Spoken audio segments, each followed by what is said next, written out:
SSP ಪೋರ್ಟಲಲ್ಲಿ post ಮೆಟ್ರಿಕ್ಗೆ ಬೇಕಾಗಿರೋಂಥ ಎಲ್ಲ ಸುವಿಧೆಗಳು ಈಗ start ಆಗಿದೆ. ಸರ್ವರ್ ಪ್ರಾಬ್ಲಮ್ ಇತ್ತು, ಸೊ ಅದನ್ನು ನಾನು ಹಾಕಕ್ಕೆ ಹೋಗಲಿಲ್ಲ. ಇವಾಗ ಸರ್ವರ್ ಕ್ಲೀನ್ ಆಗಿದೆ, ಅದಕ್ಕೋಸ್ಕರ ಪ್ರತಿಯೊಬ್ಬರಿಗೂ ತೋರಿಸ್ತಾ ಇರೋಂಥದ್ದು.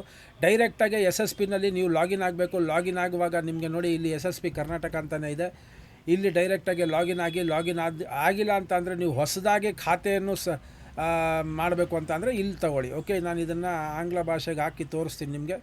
ಆಂಗ್ಲ ಭಾಷೆಗೆ ನೋಡಿ, ಇಲ್ಲಿ click here to create a new account ಅಂತ ಬರುತ್ತೆ. For post matric and pre matric direct ಇಬ್ರಿಗೂ ನಾವು ಮಾಡ್ಕೊಬೋದು. ಇಲ್ಲಿ ಫಸ್ಟು ಲಾಗಿನ್ ID ಕ್ರಿಯೇಟ್ ಮಾಡಿದ ನಂತರ SSP ಅಂದರೆ ಸ್ಟೇಟ್ ಸ್ಕಾಲರ್ಶಿಪ್ ಪೋರ್ಟಲಲ್ಲಿ ನೀವು ಅಪ್ಲಿಕೇಶನ್ನ ಹಾಕೊಬೇಕಾಗತ್ತೆ. ಇವಾಗ ನಾನು ಪೋಸ್ಟ್ ಮೆಟ್ರಿಕ್ಗೆ ನಾನು ನಿಮಗೆ ತೋರಿಸ್ಕೊಡ್ತೀನಿ ಡೈರೆಕ್ಟಾಗಿ. ಇದು ನನ್ನ ಮಗಂದೇ ನಾನು ಡೈರೆಕ್ಟಾಗಿ ತೋರಿಸ್ತಾ ಇದ್ದೀನಿ. ಸೊ ದಯವಿಟ್ಟು ನನ್ನ ಲೈವ್ ಸೆಷನ್ನು ಪ್ರತಿ ಶುಕ್ರವಾರ, ಶನಿವಾರ, ಭಾನುವಾರ 6 ಗಂಟೆಗಿರುತ್ತೆ. ಯಾವುದಾದ್ರೂ ಡೌಟ್ಸ್ ಇದ್ದರೆ ದಯವಿಟ್ಟು ವಿಚಾರಗಳನ್ನ ಅವತ್ತು ತಿಳ್ಕೊಳ್ಳಿ. ಇವತ್ತು ನಾನು ಸ್ಟೆಪ್ 1 ಮಾಡಿ ಅದಾದಮೇಲೆ ಸರ್ವರ್ ಪ್ರಾಬ್ಲಮ್ ಇದರಿಂದ ನಾನು ಮಾಡೋಕ್ಕಾಗಲಿಲ್ಲ. ಈ ಸ್ಟೆಪ್ 1ನಲ್ಲಿ ನಾನು ತೋರಿಸ್ತೀನಿ ಏನೇನಂತ ಬರುತ್ತೆ. ಇಲ್ಲಿ ಲಾಗಿನ್ ಆಗಿದ ತಕ್ಷಣವೇ ಸ್ಟೆಪ್ 1 ಅಂತ ಹಾಕಬೇಕು. ಹಾಕಿದ ತಕ್ಷಣ ನಿಮಗೆ SLC ಡೀಟೇಲ್ ಆಟೋಮೆಟಿಕ್ಕಾಗಿ ತೊಗೊಳುತ್ತೆ. ಲಾಗಿನ್ ಮಾಡಿದ ನಂತರ ಅದರಲ್ಲಿ ಬೇಕಾಗಿರೋಂಥ ಎಲ್ಲ ಲಾಗಿನ್ ತೊಗೊಂಡ ನಂತರ ನೆಕ್ಸ್ಟ್ ಅಂತ ಕೊಡಿ. ನೆಕ್ಸ್ಟ್ ಅಂತ ಕೊಟ್ಟ ಮೇಲೆ ಕ್ಯಾಸ್ಟ್ ಇನ್ಕಮ್ ತೊಗೊಳುತ್ತೆ, ಅದನ್ನು ಆಟೋಮೆಟಿಕ್ಕಾಗಿ ತೊಗೊಳುತ್ತೆ. ದೆನ್ ಅದಾದಮೇಲೆ ನೆಕ್ಸ್ಟ್ ಅಂತ ಕೊಡಿ. ಅದರಲ್ಲಿ ಡಿಸೇಬಲ್ಟಿ ತೊಗೊಳುತ್ತೆ, ಅದನ್ನು ನೋ ಅಂತ ಕೊಟ್ಬಿಟ್ಟು ಸೇವ್ ಮಾಡ್ಕೊಬೇಕು. ನೆಕ್ಸ್ಟ್ ಅಂತ ಕೊಡಿ. ದೆನ್ ಆದಮೇಲೆ ಪರ್ಸ್ನಲ್, ಇಲ್ಲಿ ನೀವು ತುಂಬಿಸ್ಬೇಕಾಗಿರೋಂಥ ಭಾಳ ಇಂಪಾರ್ಟೆಂಟ್ ವಿಚಾರಗಳು. ಹೋಮ್ ಡಿಸ್ಟ್ರಿಕ್ಟ್ ಬಂದು ಬ್ಯಾಂಗ್ಳೂರು. ನಾನು ಇದು ಹಾಕಿದ ನಂತರ ಇದು ಲಾಕ್ ಆಗೋಗುತ್ತೆ, ಅಂದರೆ ಸೇವ್ ಮಾಡಿದ ನಂತರ ಲಾಕ್ ಆಗೋಗುತ್ತೆ. ಸೊ ನೀವು ಬೇಕು ಅಂದರೆ ನೀವು ಕೆಳಗಡೆ ಎಡಿಟ್ ಬಟನ್ ಇರುತ್ತೆ, ಎಡಿಟ್ ಮಾಡ್ಕೊಂಡು ತಿರ್ಗಾ ನೀವು ಹಾಕ್ಕೋಬೋದು. ಬ್ಯಾಂಗ್ಳೂರು ಅರ್ಬನ್ನು, ಹೋಮ್, ತಾಲೂಕು ನಾನು ಬ್ಯಾಂಗ್ಳೂರು ನಾರ್ತ್ ಹಾಕ್ಕೊಂಡಿದ್ದೀನಿ. ಅಡ್ರೆಸ್ ಎಲ್ಲ ಹಾಕ್ಕೊಂಡ ನಂತರ ಇಲ್ಲಿ ಆರ್ ಯು ಡೊಮೈಸೈಲ್ ಆಫ್ ಕರ್ನಾಟಕ ಅಂತ ಅಂದಾಗ ಎಸ್ ಅಂತ ಕೊಡಬೇಕು. ನೋ ಅಂತ ಕೊಟ್ಟರೆ ನಿಮಗೆ ಸ್ಕಾಲರ್ಶಿಪ್ ಬರೋದಿಲ್ಲ. ಅದಾದ ನಂತರ ಇಲ್ಲಿ ನೆಕ್ಸ್ಟ್ ಕೊಡಬೇಕು. ನೆಕ್ಸ್ಟ್ ಅಂತ ಕೊಟ್ಟಿದ ತಕ್ಷಣ ನಿಮಗೆ ಪಾರ್ಟ್ 2 ಹೋಗುತ್ತೆ. ಪಾರ್ಟ್ 2ನಲ್ಲಿ ಅಂದರೆ step 2 present year study details ಕೇಳುತ್ತೆ. ಅದ್ರ ಪಕ್ಕ ಬಂದು ನಿಮಗೆ ಪ್ರೀವಿಯಸ್ ಇಯರ್ ಪಾಸ್ ಡೀಟೇಲ್ಸ್ ಕೇಳುತ್ತೆ. ಇಲ್ಲಿ ಪ್ರೆಸೆಂಟ್ ಇಯರ್ ಸ್ಟಡಿ ಡೀಟೇಲ್ಸಲ್ಲಿ are you studying in the university institute located outside Karnataka ಅಂತ ಕೇಳುತ್ತೆ. ಆಚೆ ಕಡೆ ಓದ್ತಾ ಇದ್ದೀರಾ ಅಂತ ಕೇಳುತ್ತೆ. ಇದನ್ನು ನೋ ಅಂತ ಕೊಡಬೇಕು. ನೋ ಅಂತ ಕೊಟ್ಟಿದ ತಕ್ಷಣ ನಿಮಗೆ ಇನ್ನೊಂದು ಕೇಳುತ್ತೆ.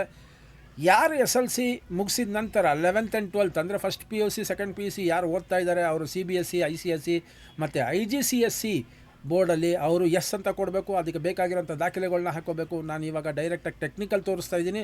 ಸೊ ನಾನಿಲ್ಲಿ ನೋ ಅಂತ ಹಾಕೋತೀನಿ. ನೋ ಅಂತ ಹಾಕ್ಕೊಂಡಿದ ತಕ್ಷಣವೇ ನನ್ನ ಮಗಂದು ಹೆಸರು ಪೂರ್ತಿ ಇಲ್ಲಿ ಬಂದ್ಬಿಡುತ್ತೆ. ಅದನ್ನು ನೀವು ಕರೆಕ್ಟಾಗಿ ಒಂದು ಸತಿ ನೋಡಿಕೊಂಡು ಎಸ್ ಅಂತ ನಾನು ಕೊಡ್ತಾಯಿದ್ದೀನಿ. ಯಾಕಂದ್ರೆ ನನಗೆ ಗೊತ್ತಿದೆ ಅದೆಲ್ಲ ಕರೆಕ್ಟಾಗಿದೆ ಅಂತ. ಯಾವ ಯೂನಿವರ್ಸಿಟಿ ಏನು ಎತ್ತ ಅಂತ ಹೆಸರೆಲ್ಲ ಬಂದ್ಬಿಡುತ್ತೆ. ಎಲ್ಲ ಲಾಕ್ ಆಗಿರುತ್ತೆ. ನೀವು ಮಾಡಬೇಕಾಗಿರೋದು ಅಂತಲೇ ಯಾವ ಇಯರಲ್ಲಿ ಯಾವಾಗ ಸ್ಟಾರ್ಟ್ ಆಯಿತು ಅನ್ನೋದು ನಿಮಗೆ ಗೊತ್ತಿರಬೇಕದು. ಅದು ಗೊತ್ತಿತ್ತು ಅಂದರೆ ನೀವು ಅದನ್ನು ಮಾಡ್ಕೊಬೇಕಾಗತ್ತೆ. ಒಂದು ನಿಮಿಷ, ಇದನ್ನು ನಾನು ಕರೆಕ್ಟಾಗಿ ಜೂನ್, ಇವಾಗ ಇಯರ್ ಚೇಂಜ್ ಆಯಿತು. ಸೊ ಇದನ್ನು ನಾನು ಹತ್ತಿರದಲ್ಲಿ ತೋರಿಸ್ತಾ ಇದ್ದೀನಿ. 1/6/2026 ಕೋರ್ಸ್ ಸ್ಟಾರ್ಟ್ ಆಗಿರೋಂಥ ಡೇಟು ಅದನ್ನು ಹಾಕ್ಕೊಂಡಿದ್ದೀನಿ. ಯಾವ ಇಯರು ಅದು ಲಾಕ್ ಆಗಿರುತ್ತೆ.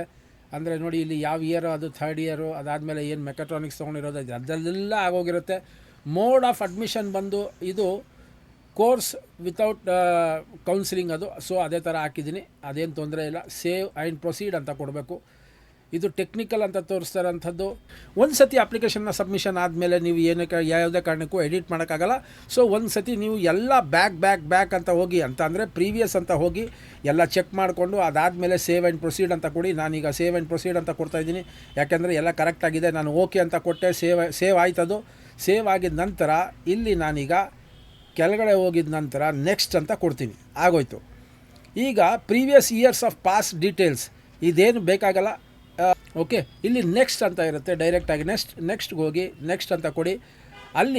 ಇಲ್ಲಿ ಡೇ ಸ್ಕಾಲರಾ ಅಂತ ಕೇಳುತ್ತೆ. ಎಸ್ ಅಂತ ಕೊಡಬೇಕು. ಯಾಕಂತ ಅಂದರೆ ಅವರು ಸ್ಕೂಲ್ಗೆ ಹೋಗ್ತಾ ಇದ್ದಾರೆ. ಓಕೆ, ಇದನ್ನು ಓಕೆ ಅಂತ ಕೊಡಿ. ಆಮೇಲೆ ಸೇವ್ ಆ್ಯಂಡ್ ಪ್ರೊಸೀಡ್ ಅಂತ ಕೊಡಿ. ಅಪ್ಡೇಟೆಡ್ ಸಕ್ಸಸ್ಫುಲಿ ಅಂತ ಬರುತ್ತೆ. ಅದಾದಮೇಲೆ ನೆಕ್ಸ್ಟ್ ಅಂತ ಕೊಡಿ. ಪೂರ್ತಿ ವಿಚಾರ ಇಲ್ಲಿ ಬಂದ್ಬಿಟ್ಟಿರುತ್ತೆ. ಆವಾಗ ಏನು ತಿದ್ದುಪಡಿ ಮಾಡೋಂಗಿಲ್ಲ, ಯಾವುದೇ ಕಾರಣಕ್ಕೂ ಕರೆಕ್ಟಾಗಿರುತ್ತೆ. ಸೊ ಇದಾದ ನಂತರ ಟೋಟಲ್ ಮಾರ್ಕ್ಸ್ ಅಪ್ಟೆಂಡು ಎಷ್ಟೈತೆ ಎಲ್ಲ ಬಂದಿರುತ್ತೆ, ಯಾವ ವರ್ಷದಲ್ಲಿ ಏನು ಅಂತ. ಕೆಳಗಡೆ ಡಿಕ್ಲರೇಷನ್ ಫಾರಮ್ ಅಂತ ಇರುತ್ತೆ, ಅಂದರೆ ಡಿಕ್ಲರೇಷನ್ ಇರುತ್ತೆ. ಇದನ್ನು ಟಿಕ್ ಮಾಡಿದ ನಂತರ ಲಾಸ್ಟ್ ಸಬ್ಮಿಟ್ ಮಾಡೋಕ್ಕಿಂತ ಮುಂಚೆ ತಿರ್ಗಾ ಹೇಳ್ತಾ ಇದ್ದೀನಿ, ದಯವಿಟ್ಟು ಪ್ರತಿಯೊಂದು ಮಾಹಿತಿಗಳು ಇಲ್ಲಿ ಕೊಟ್ಟಿರೋವಂಥದ್ದು ನಿಮ್ಗೇನೇನಿದೆ, ನೀವು ಹೆಸರು ಮತ್ತು ತಂದೆ ಹೆಸರು, ಡೇಟ್ ಆಫ್ ಬರ್ತು ಮತ್ತು time of registration, 10th registration number ಮತ್ತು 10th ಪಾಸ್ ನಂಬರು ಮತ್ತು ಯಾವ ಕ್ಯಾಟಗರಿ ಸೇರಿದ್ದೀರಾ, ನಿಮ್ಮದು ಕ್ಯಾಸ್ಟ್ ಸರ್ಟಿಫಿಕೇಟ್ ನಂಬರ್ ಏನು, ನೀವು ಡೇ ಸ್ಕಾಲರಾ, ಅದಾದಮೇಲೆ ನೀವು ಕರ್ನಾಟಕಕ್ಕೆ ಡೊಮೆಸೈಲಾ ಅಂತ ಅಂದರೆ ಇಲ್ಲೇ ವಾಸವಾಗಿದ್ದೀರಾ, ಇದೆಲ್ಲ ಹಾಕಬೇಕು. ರಿನ್ಯೂವಲ್ ಆರ್ ಫ್ರೆಶ್ ಅಂತ ಬರುತ್ತೆ, ಅದನ್ನು ರಿನ್ಯೂವಲ್ ಮಾತ್ರ ಇರುತ್ತೆ, ಅದು ಆಟೋಮೆಟಿಕ್ಕಾಗಿ ತಗೊಳುತ್ತೆ. ಎಲ್ಲೂ ಓದ್ತಾ ಇದ್ದೀರಾ ಪ್ರತಿಯೊಂದು ಇಲ್ಲಿ ಬರುತ್ತೆ. ಅದಾದ ನಂತರ ಡೈರೆಕ್ಟಾಗಿ ಸಬ್ಮಿಟ್ ಅಂತ ಕೊಡಬೇಕು. ಸಿಂಪಲ್ ಇದು. ಹಾಗಿದ ತಕ್ಷಣ your scholarship application is submitted successfully. ನೋಡಿ, your scholarship application is submitted successfully and please print the acknowledgement for your future reference.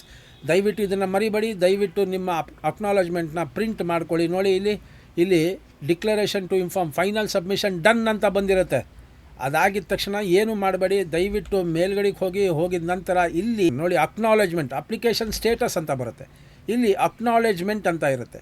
ಈ ಅಕ್ನಾಲೇಜ್ಮೆಂಟ್ನ ದಯವಿಟ್ಟು ಕ್ಲಿಕ್ ಮಾಡಿದ ನಂತರ ತಿರ್ಗಾ ಅದೇ ಒಂದು ಪ್ರತಿ ಅಂದರೆ ಅದರದ್ದು ವಿಚಾರ ನಿಮಗೆ ಇಲ್ಲಿ ಬರುತ್ತೆ. ನಿಮಗೆ ಎಷ್ಟು ಕ್ಯಾಸ್ಟು ಯಾವುದು ಏನೇನು ಅಂತ ಬರುತ್ತೆ. ಕೆಳಗಡೆ ಪ್ರಿಂಟ್ ಅಕ್ನಾಲೇಜ್ಮೆಂಟ್ ಅಂತ ಬರುತ್ತೆ. ಇದನ್ನು ಒತ್ತಿದ ನಂತರ ಇದನ್ನು ಸೇವ್ ಮಾಡ್ಕೊಳ್ಳಿ.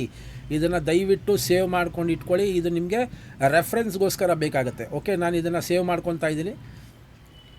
ಇಷ್ಟು ಹೇಳ್ತಾ ಈ ಸಂಚಿಕೆನ ನಾನು ಮುಗಿಸ್ತೀನಿ. ಮುಂದಿನ ಸಂಚಿಕೆಯಲ್ಲಿ ನಿಮಗೆ ಪ್ರೀ ಮೆಟ್ರಿಕ್ದು ನಾನು ಹಾಕ್ತೀನಿ. ದಯವಿಟ್ಟು ಮಿಸ್ ಮಾಡೋಕ್ಕೆ ಹೋಗಬೇಡಿ. ಹೊಸಬ್ರು ಬಂದಿದ್ದ ಪಕ್ಷದಲ್ಲಿ ಸಬ್ಸ್ಕ್ರೈಬ್ ಮಾಡ್ಕೊಳ್ಳಿ. ಹಳಬರು ಬಂದಿದ್ದ ಪಕ್ಷದಲ್ಲಿ ದಯವಿಟ್ಟು ಶೇರ್ ಮತ್ತು ಲೈಕ್ ಮಾಡೋದನ್ನ ಮರಿಬೇಡಿ. ಇದು ನಿಮ್ಮಿಂದ ನಿಮಗಾಗಿ ನಿಮಗೋಸ್ಕರ ಅಂತಲೇ ಮಾಡ್ತಾ ಇರೋಂಥದ್ದು. ಎಲ್ಲರಿಗೂ ನಮಸ್ಕಾರ.